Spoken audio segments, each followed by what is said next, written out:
felt good. Hi, everybody. We're live. Hey, guys.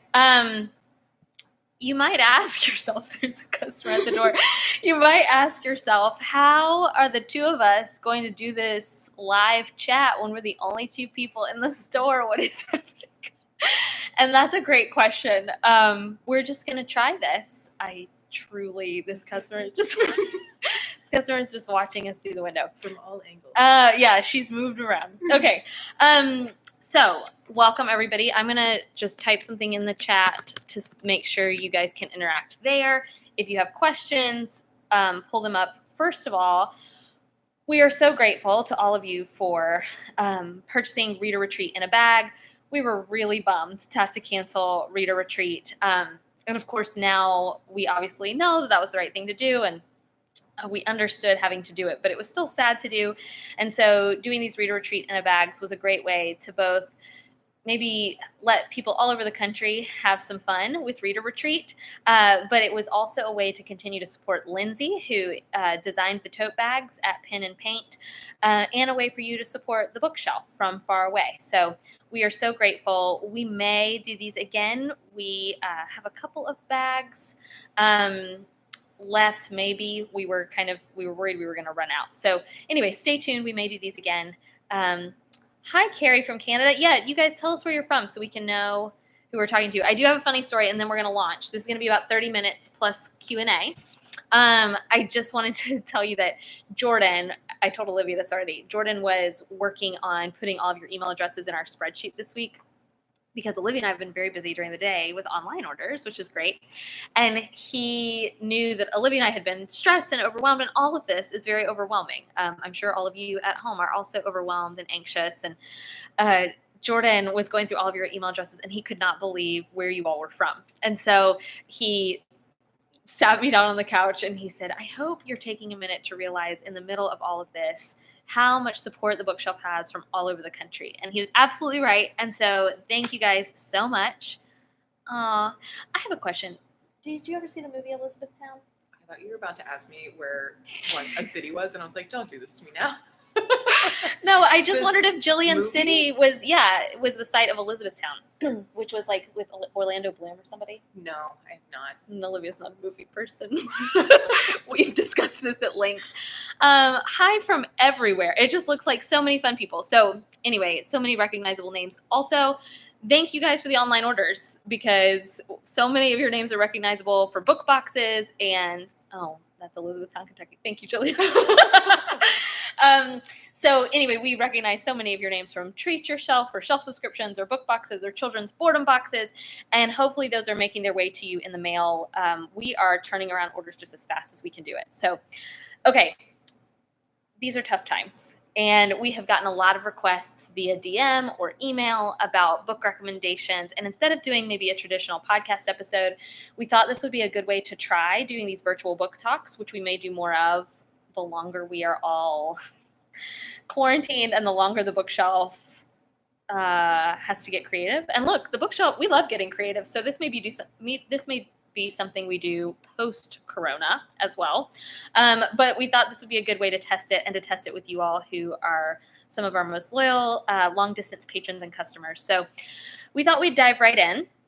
Olivia and I both have several different categories. We're kind of going to go back and forth conversationally about books we recommend, and in several different categories that we think could be good to maybe be a distraction or maybe be an encouragement to you as we all kind of navigate these uncertain days. So, Olivia, what's your first category? Okay, my first category Wait, can you talk real loud? I just don't know. So embarrassing. Yeah. Okay. I just am afraid the computer's so far away. We're trying to social distance. I'm apparently a soft talker. She didn't realize it till the podcast. Okay, my first category is go to your classics. So maybe classics that you may have missed or classics that you really enjoy. I used to, in college, I would read Pride and Prejudice at least once a year, every year, because I loved it. I don't now. There's no time. But I was like, that would be so nice. And people some people have like all this time right now. Yeah. That would be so nice to be Some able people have all this time right now. It's I not. had to rephrase that. It's I not do not us. have the time, but other people do. Yeah. While it might not be great having that time, Right. at least you could go back and do some of that. But I was thinking like Jane Austen is always a good one to reread. I've also heard Sanditon or Sandition. Do you know what I'm talking about? Oh, yes. It's on PBS right now. So we just ordered it yeah. for somebody. So it'd be really fun to like read that. I'm going to talk about that a lot, like reading and watching, because all I really want to do right now is watch. I know, me too. so it'd be a great time to like read the classic book and then watch the adaptation. Yeah. Yeah. I put Harry Potter under classics. That was Okay. another one that I did love to reread until I got a job in a bookstore. But sorry. How about you could read all 7 of them Yeah. all over again? How delightful would that be Yeah. right now? Yeah, and you would read them out loud with your kids. Somebody ordered the illustrated Sorcerer's Stone Yeah. because I think they wanted to read it with their kids right now. Because look, everybody's trapped at home. Yeah. And so- read it and then watch the movie. That gives you Yeah. like that's a whole day's activity Yeah, right there there. you go. We've got you covered. I was thinking, because I don't know if I told you this, but I was waiting to buy the DVD, but then I realized my main TV doesn't take DVDs anymore. So Oh, no. I am going to still buy the DVD when it comes out the first week of April. Little Women. Yes. Okay. But it's streaming.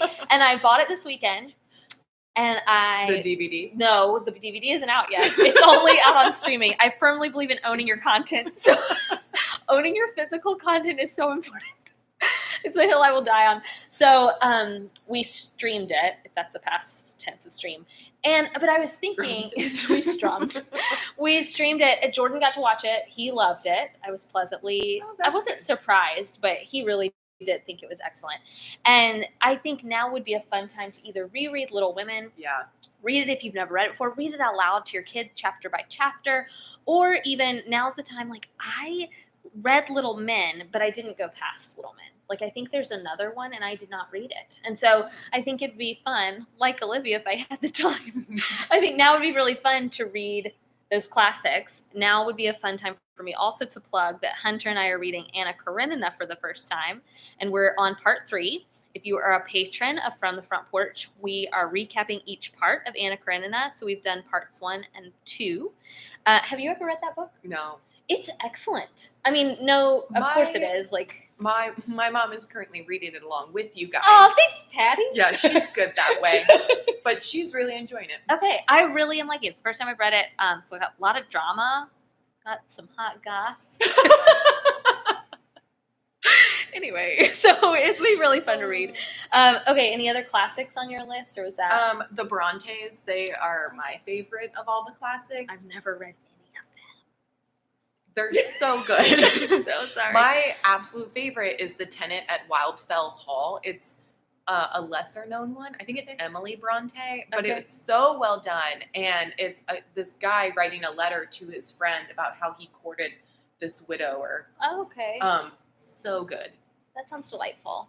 I don't know. I think I said this.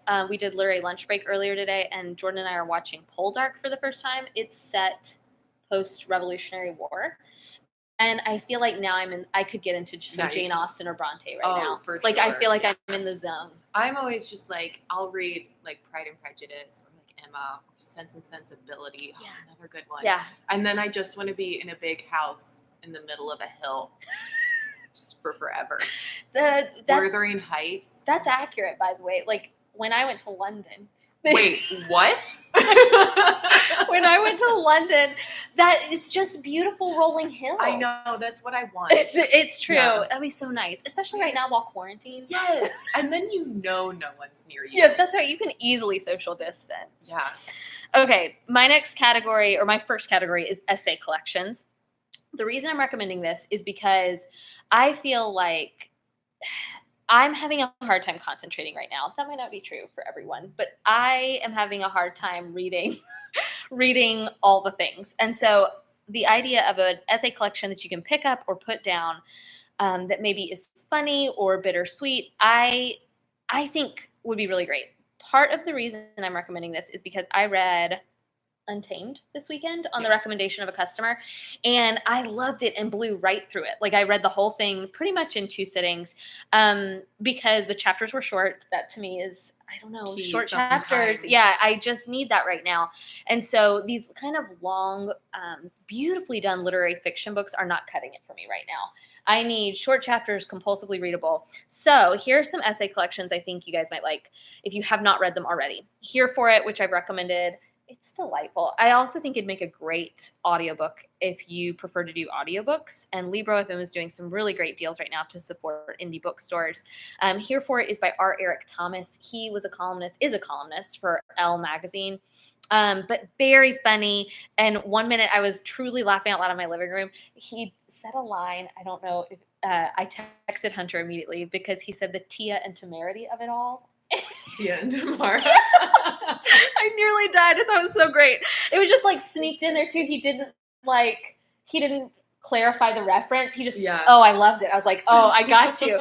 And it was recommended by Mary Laura Philpott, who wrote I Miss You When I Blink. That's another great essay collection. Do you think this is going to be somebody picking up I a think book? so. I'll get it. We may have to do a customer drop off here.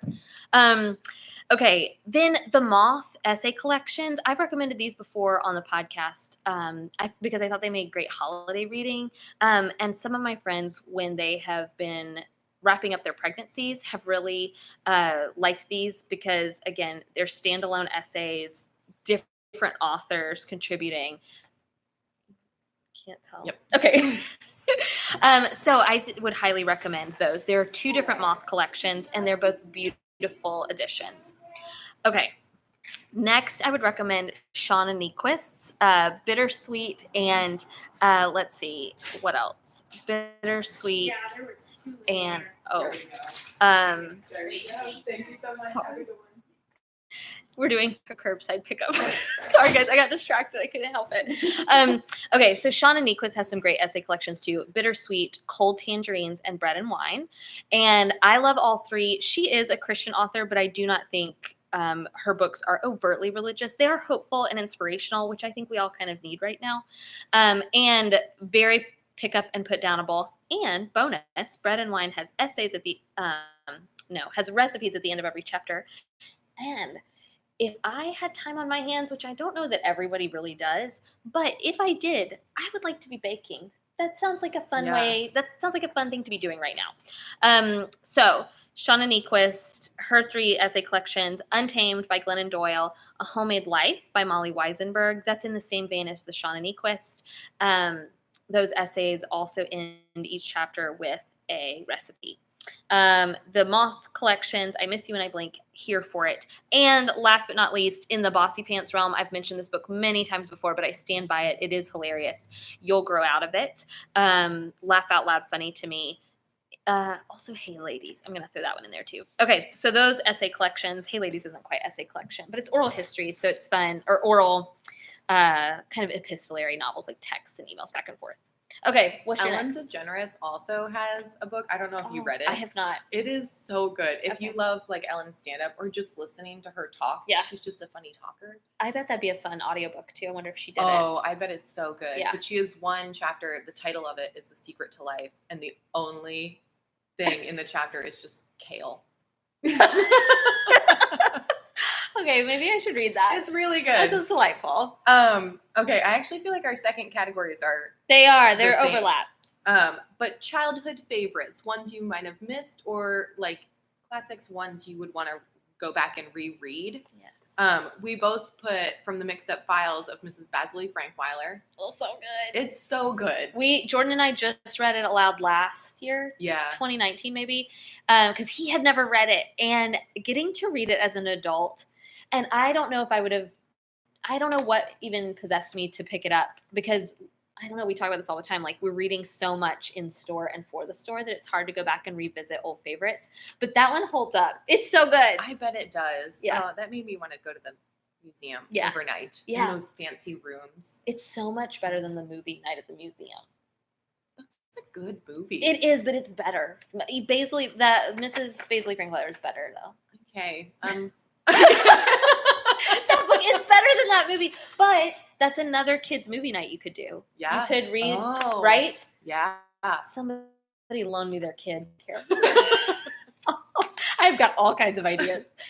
I was thinking also the Shoes books would be a great reread right now, or first read, whichever. I just sold Dancing Shoes to somebody. Oh, we to have the some Hortons. pretty copies. Oh, of they're them. so beautiful. They're really pretty. Dancing shoes, theater shoes, ballet shoes, skating shoes, skating shoes. Oh, of course, and the You've Got Mail reference. But those aren't good just because of You've Got Mail. Those are really legitimately good books. Yeah, they're so good. No, yeah. And then Little House or Anne of Green Gables, I thought would be a good one, as well as Alice in Wonderland. That would be a really fun reread. Jordan loves that book. It's so good. Yeah. I had to read it in college and loved it again. I also put, along with the Anne books, the perhaps lesser known and appreciated Emily books, which I talk about all the time. The great thing about those is there's just 3. So you could wrap up that trilogy all while you're quarantined. Like, I feel like you could start and finish those. That's an easy goal. And then I also today, I think I can say this because I don't think she's on this. Somebody did a surprise book box for their wife. And they told, like, she liked Anne of Green Gables growing up. So I did A Tree Grows in Brooklyn, because that is a book. Did you ever read that? No. I did not read that as a kid. Somebody recommended it in my book club. And so I only read it as an adult, and I thought it was great. I Capture the Castle, and then the Betsy Tacy and Tib books. So good. Those are so good. Did you read those? No, I tried to read Anne of Green Gables as a child and couldn't get into it. Okay. Anne is not for everyone, which is why I say, now I love Anne, but that's why I sometimes recommend Emily, because she's a little bit more introverted and introspective. Anne is introspective as well, but she just kind of broadcasts it to the world. Emily kind of keeps it tucked in. Anyway, delightful. I could talk about them all day.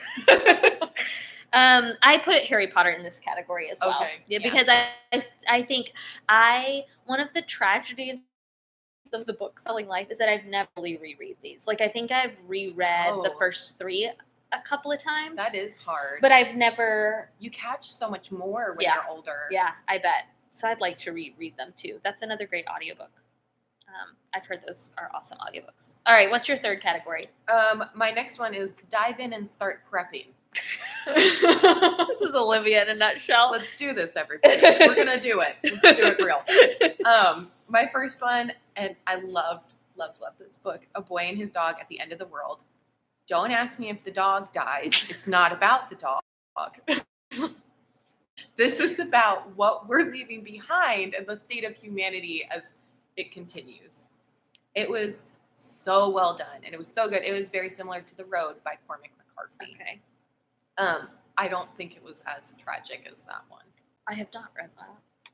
My brother loves it, but I'm not read My next one is The Passage by Justin Cronin. They tried to turn this into a TV show, and I was all for it, and then they canceled it. Oh, sad. Yeah, it was very slow moving, though. The book is a lot faster. But the writing in this is amazing, because he basically writes, this is after the apocalypse has happened, basically.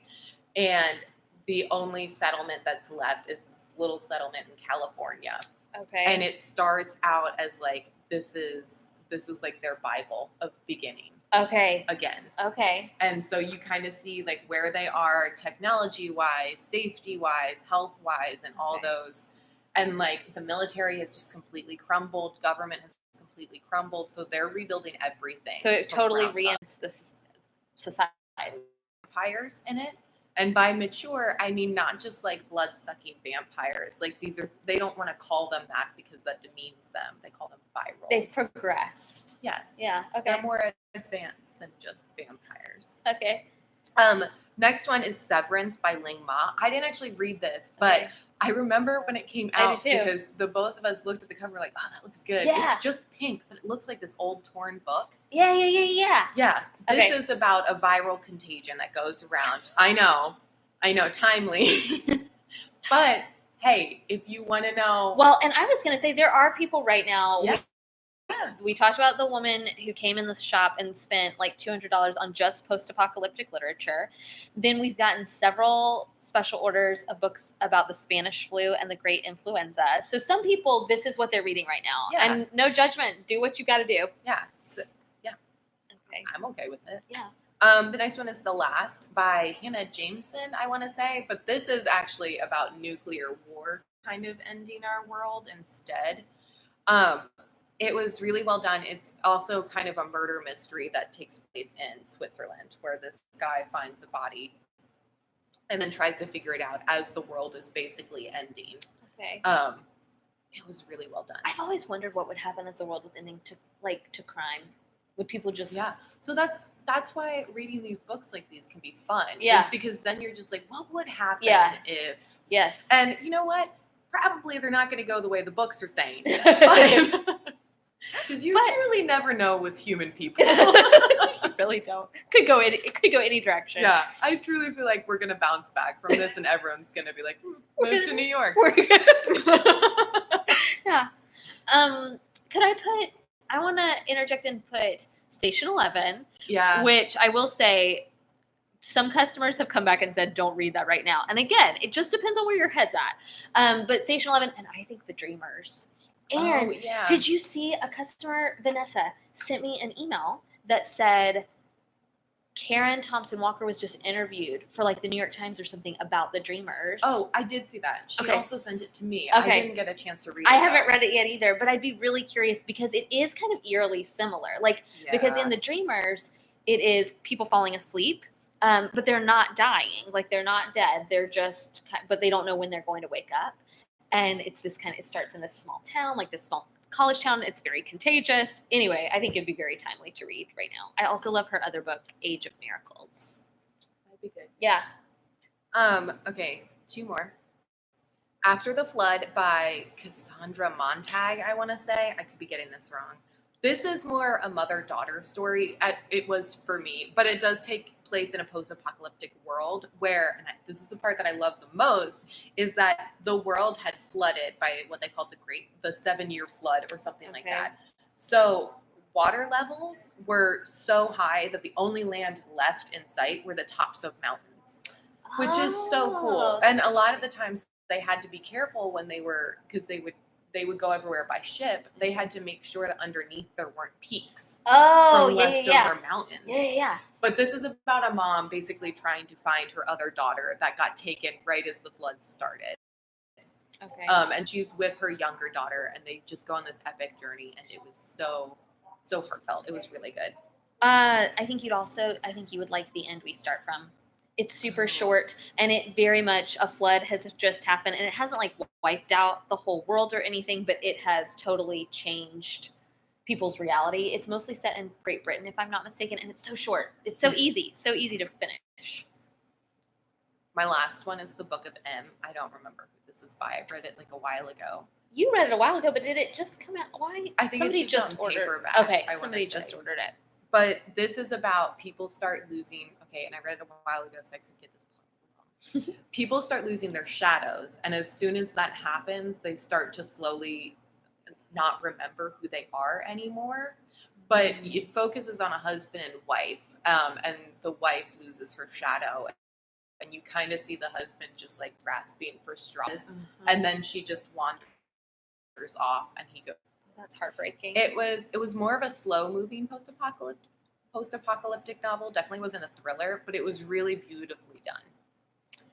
I'm gonna go a different direction for my for my next category. On that note, and I think we'll get to this because my last category is maybe more similar. But a total departure is, of course, the rom-com, which I talk about all the time.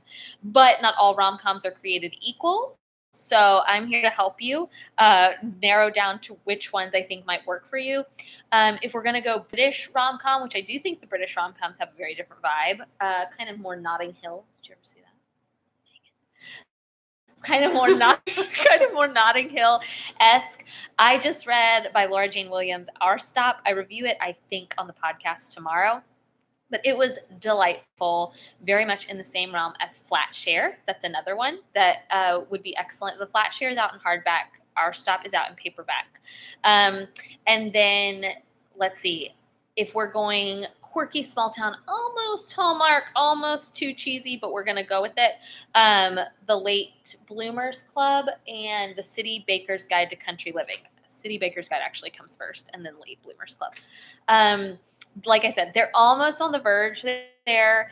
I'd also put in this category Coincidence of Coconut Cake, which was not for me, but my book club read it, and then somebody made a coconut cake, I remember that. and it was worth it.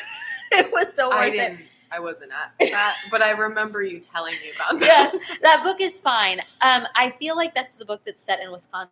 There is some rom-com set in Wisconsin that sold me on Wisconsin. Like now I just want to go there and eat cheese curds. I was going to say they talk about cheese. Cheese. Yeah, they talk about cheese a lot. Even though we have a lot of cheese in Thomasville. We do. Ooh, cheese curds, some sweet grass sounds good. I know. Let's see. I would do British, Our Stop, or The Flat Share. Then Small Town, Late Bloomers Club, or City Baker's Guide to Country Living.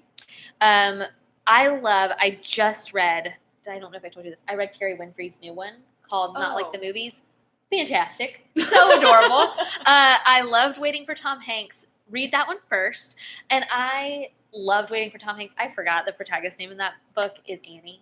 And so I think and Annie reminds me slightly of myself. And so I very much loved that book. The new book, the main character is Chloe, who is a side character in the previous book. So I do recommend you start with Waiting for Tom Hanks, then pre-order just like the movies because it's delightful.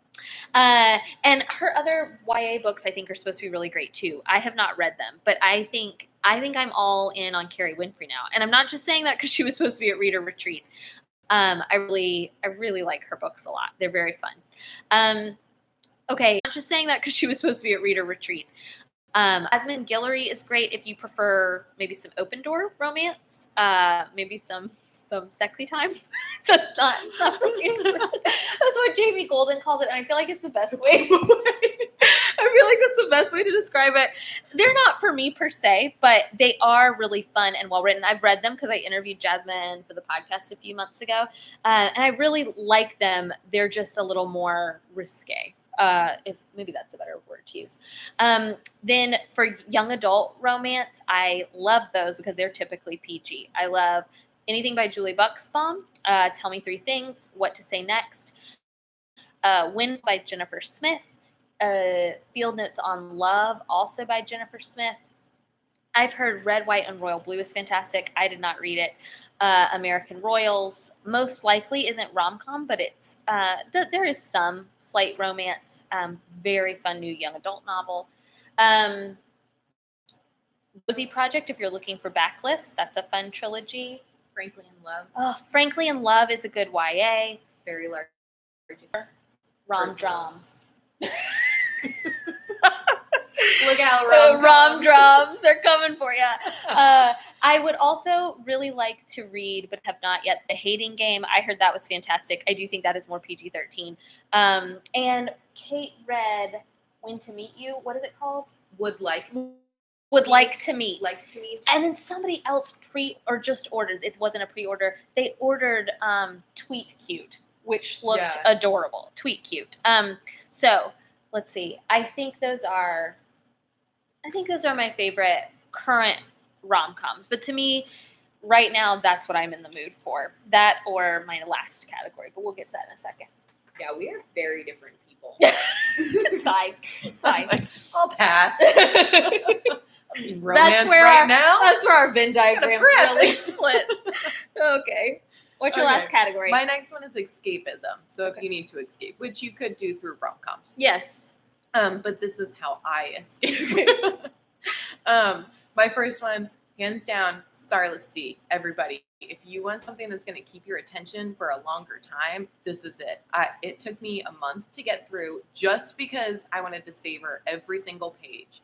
But I don't think that I can fully put into words how much I loved that book. It was so good. House in the Cerulean Sea by T.J. Klune is absolutely incredible. And now I've realized that the premise of this novel might not grasp Linus Baker. Which we agreed was the best name. Such a good name. Yeah. And I think that his quirky elements remind me very much of like the world of Harry Potter. Like the name quirkiness, that sort of thing. But this is about Linus Baker, who is like a social worker, but for magical orphans. So he goes to different magical orphanages and just makes sure that they're operating okay. And he gets a special mission to go for a month to this one on this little island, which is where Linus Baker sees the ocean for the very first time and is Delightful. just blown away by it. But this is a special orphanage. Orphanage. Orphanage. We're so tired. Oh, no. We broke Olivia. Oh dear. These kids are like single cases, basically. One is a werewolf who's the only known werewolf who, when he bites someone, they will also turn. Another one is just this blob. No one knows what he is, but his main goal in life is just to be a bellhop. He thinks that's the greatest thing in the world. Then there is a garden gnome, except not a garden gnome. She's just a gnome. Her name's Talia. She's got a beard. It's great. There's a fairy, and then there is the literal Antichrist, which is where I know I might lose a couple people. I understand that. I don't want to go into anyone's religion. But you basically learn that like you can't judge someone off of what you know, what you think you might know about them, and that home isn't a place. It's like it's who you're with, and you get to choose your family, and it just has such a heartfelt message throughout the whole book. Adult or children? It is adult. It is very much adult. There is an Antichrist in it. Who has the biggest heart out of all of them? That's what might I add. find that to be interesting. He tries to fight it because Yeah. he knows it's bad, but Yeah. it's also a part of him. Yeah. So there's I a appreciate lot that in this book. complication. Yeah. Yeah. And then my other one, if you need a good series to jump into right now, a fantasy series, Caraval, the YA series, was one of my favorite YA series that there is. This is about two sisters who enter a magical game and have to keep saving each other. It's so good. And then this one comes out, I want to say April or May, but Otto Tattercoat and the Forest of Lost Things. It's by Matilda Woods. God, that's a great title. It's such a good title. And this again is like Oliver Twist meets J.K. Rowling. Oh, fun. And I loved every second of it. It was perfectly quirky and normal, and yet just so unique. I loved it. I loved the writing. Is that YA as well? No, that's children. That's Okay. middle grade. Okay. Yeah. Again, a departure for me. I'm gonna go thriller suspense now. Yeah, let's see you do that. Okay. Weirdly, what has hooked me lately is thriller suspense, because I find that right now I am very much in the mood for something I can binge. And for me, a suspense thriller is something I want to sit down and pretty much not get up until I'm done. So I just finished A Good Marriage, which is the new one by Kimberly McRae. But it's not out yet. I'm so sorry. It's out in June. But her first book, Reconstructing Amelia, like, do you ever remember where you were the first time you read a book? Mhm. That's, in fact, sometimes even more than the plot. I know exactly where I was when reading it. Yeah. The endings are where like I know where I ended. Where you that finished book. it? Yeah. So I was reading this on the couch. I could tell you which house we were living in. And I read Reconstructing Amelia in one day. So I think Kimberly McRae is pretty reliable in terms of, I would say, domestic thriller. Reconstructing Amelia has some of the same themes as Everything I Never Told You by Celeste Ng. I also put Defending Jacob. I mentioned this on Literary Lunch Break earlier today because this is a backlist title that was hand-sold to me when I very first started working here. It's good John Grisham, The Holdout, The Body in Question, that kind of vein. It's really good, really great audiobook too. Then Olivia sold me this week on The Return. So I took that home this week. It sounds so good. And then I also wanted you to tell about The Hunting Party, because that sounds good. Okay. Yeah. This is another one that I read, I think, over a year ago. Yeah. This is by Lucy Foley. I almost started her newest one last night and then got too tired. Was her new one a book of the month? I feel don't. It's not out yet. Okay. Well, I've seen that it. doesn't stop. That doesn't stop book of the month. Um, That's our own. so bonus maybe pick. it is out May 5th. Okay. I feel So, like I've seen the new one possibly. somewhere. Okay. The guest list. Yeah. Yeah. Yeah. Okay. So The Hunting Party is out in paperback now, and this is about a group of friends who they met in college, and then post college, every New Year's they would meet at a different place and kind of party it up like they're college students again. But this time, someone gets murdered, and they're in a very isolated, cold environment. Yeah. And you kind of, she really keeps you guessing as to who did it the Okay. whole time Okay. until the very end. It was so good. And it was one of those where like I would read and I was like, I knew that person in college. I knew that person in college. I'm interested. I'm interested in that. It reminds me, my favorite ton of French are In the Woods and The Likeness. My favorite Ruth Ware is In a Dark, Dark Wood.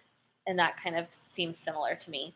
And then I was going to say, since none of us can take vacations right now, I thought it might be a good time to read Saint X or Do Not Become Alarmed, which are basically horrible, like when your vacation goes wrong. Tomorrow there will be sun. So if you... Pretty as a Picture. Yeah. It's on an island and it's true crime meets fiction. So good. Yeah. So if you are bitter that you can't take a vacation right now, read these books about these horrible vacations gone wrong. I feel like that's a good way to go. That'll do it. Then you'll never want a vacation. That's right. Okay, so those are our lists. Shall we go through and see if there are any questions real quick? Yeah. Okay. And then we'll... All right. So many... Do you want to know where people are from? Dallas, Texas. Giselle, thank you for posting a picture on Instagram because that picture was so cute. You took a really good picture. Dallas, Chicago, South Carolina, Signal Mountain. My brother lives in Chattanooga. Arkansas, Stone Mountain, Birmingham, Elizabethtown. Oh, right, Pennsylvania, not Kentucky. Atlanta, Orange Beach, Seattle. I have glasses if I need to squint to see this right now? Yes. Jillian, I have been to Louise May Alcott's house in Concord, Massachusetts. It is one of my happy places. It reminds me of getting to go to London or something like that because you get to see the beauty in the ordinary, like these ordinary houses where people live. I just told Jordan I want to take him there because I went with two girlfriends. We did a trip to Boston and I did Walden's Pond, which I'm going to start to cry. It was so, so fun.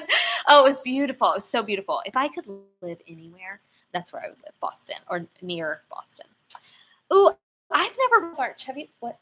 Yes. Wait, Boston? Yeah, that's where I would live if I had a choice. Interesting. Mm-hmm. I think I'd love it. It's cold. I know. Okay. I think I'd love it. I think I'd love getting seasons finally. Oh, seasons are nice. Yeah, I think I'd love getting seasons. I think it's really pretty. It is. Yeah. I mean, it's an old city, Yes. so it is really Yes. pretty. Okay, I get it. I don't know if I could afford it, but Tenant of Wildfell Hall is Anne Bronte. Oh, sorry. Wuthering Heights might be a bit depressing for me right now. That's fair. Yeah, I get that. Moth Collection, yes. Carrie, I really do think it's a great time for those. Plus, you can also listen. Oh, you know what I did the other day?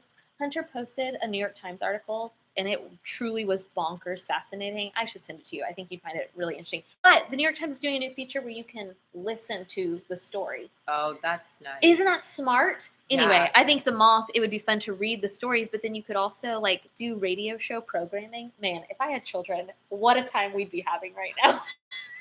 Radio show night. Okay, it's fine. This is the Story of a Happy Marriage by Anne Patchett is an excellent collection. I actually like, until Commonwealth and Dutch House, I actually preferred Anne Patchett's nonfiction. Did you read The Long Winter? All their food runs out and it gets real intense. No, I didn't, but that sounds good. Olivia's going to add it to her list. Gotta know what to do. Oh, good. Chrissy, yes, we are working on surprise book boxes. We temporarily sold them out online so that we could finish the backlog of book boxes we have, but we're having a blast putting them together. And if you did not get a book box, they will be back up and available. Fingers crossed. That won't happen, but those boxes will be up online, I think maybe the end of this week or early next week. We're just trying to catch up. Carrie skipped The Long Winter for sure. I really love everybody's comments. Jillian says, your pics made me want to hide under the covers. Again, that's fair. I'm sorry. But somebody's like you and is reading The Long Winter out loud to her kids right now. She wants to let them know, no matter how weird it is, at least we're not doing this. All right, Leah. I love it. Okay, Flatshare does make good quarantine literature. Leah, that's a great idea. We will try to maybe send a follow-up email. Maybe I'll get Michelle to do that with our lists. I did just go off the fly though for some of mine, so I wrote them okay. up. Well, not yours. Yeah, no, just hers. Yes, The Coincidence of Coconut Cake, I think is the one set in Wisconsin, but now I'm not sure. Either way, the recipe for coconut cake is legit. Oh, Evie Drake. I forget. That is a great one. Evie Drake Starts Over. That's a great rom-com. Most Likely is by Sarah Watson, yes.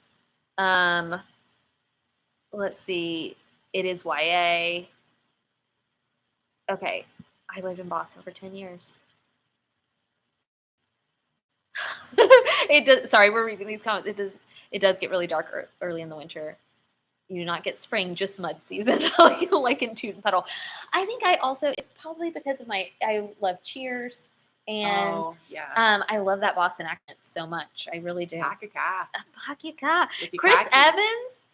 Chris Evans lives there. He's from there. John Krasinski. What's not to like about Boston? I didn't know they lived there. Well, they're from there. I don't think they live there anymore. Okay. Does anybody have any final questions? We are wrapping up. Somebody is picking up an order. We're still doing curbside pickup right now.